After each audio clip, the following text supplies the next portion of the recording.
À force de dire et de répéter, c'est le Premier ministre qui le dit souvent ces derniers temps, que les mesures proposées doivent être exceptionnelles, il va bien falloir qu'elles le soient, hein, Didier et Guillaume, parce que sinon, vous frôleriez la déception. Non seulement vous la frôleriez, mais vous tomberiez dans la déception. Surtout ne pas décevoir. Si vous décevez, vous êtes mort.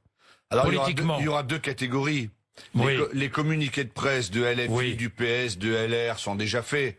Déception, les mesures ne sont pas assez importantes, il n'a pas entendu la souffrance des Français. Tout ça, on le connaît. C'est la politique et la polémique politicienne que l'on connaît depuis longtemps. Moi, ce qui m'importe... Il y aura aussi le communiqué de la République En Marche, tout est formidable, merveilleux. Je suis pas sûr. Oui, comment vous n'êtes pas sûr? Mais si, non, moi j'en suis sûr. Très bien. Bon, Bon, aussi, et alors? Mais moi, c'est pas ça qui m'importe. Oui. Ça, c'est l'écume des jours. C'est l'écume. Ce qui est important, c'est de s'adresser au peuple de France, à celles et ceux qui souffrent. Vous savez, dans cette crise inédite depuis plusieurs mois, il y a les leaders, ceux qui sont quand même engagés dans la politique, qui veulent mettre le président sur une fourche, qui veulent envahir l'Élysée. Il y en a même un d'eux qui est candidat sur une liste de Dupont-Aignan.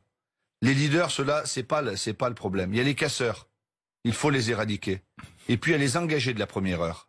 Et c'est ceux-là qui m'importent. Ceux qui étaient sur les ronds-points le 17 novembre. Ceux qui souffrent. Ceux qui ont eu le sentiment d'être abandonnés. Les retraités qui ont vu leur retraite désindexée. Mais les retraités, comme les artisans, comme les commerçants, comme les chômeurs, comme les salariés, comme les fonctionnaires. C'est tous dans les Jacques Bourdin. Ne les noyez pas. Je les noie pas, mais on n'est pas là. Vous pouvez me poser 20 questions pour chaque catégorie. Et évidemment, on dira oui, il vaut mieux être riche et en bonne santé que pauvre et malade.